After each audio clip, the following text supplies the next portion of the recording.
ভারত ও পাকিস্তানের মধ্যে চলমান উত্তেজনা নতুন মাত্রা পেয়েছে। ভারতের সেনাবাহিনী বুধবার সকালে পাকিস্তানের মাটিতে অপারেশন সিঁদুর নামে মিসাইল হামলা চালিয়েছে।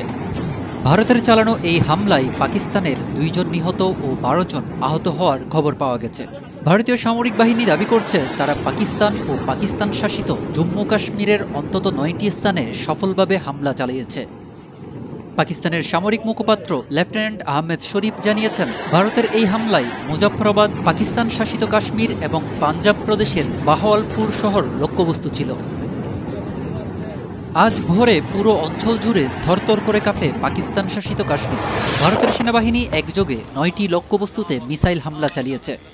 এই হামলার প্রসঙ্গে ভারতীয় সেনাবাহিনীর পক্ষ থেকে জানানো হয়েছে, ন্যায় প্রতিষ্ঠিত হয়েছে এবং এই হামলার মূল লক্ষ্যবস্তু ছিল গত 22 এপ্রিল কাশ্মীরের পাহেলগামে পর্যটকদের গুলি করে হত্যা করা জঙ্গিদের আস্তানা।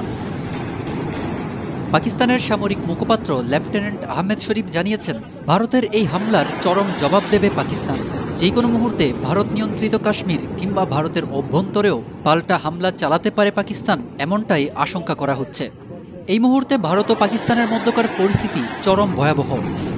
আরও হামলা হতে পারে যে কোনো সময়। সবার আগে সর্বশেষ আপডেট পেতে আমাদেরকে ফলো করে সাথেই থাকুন।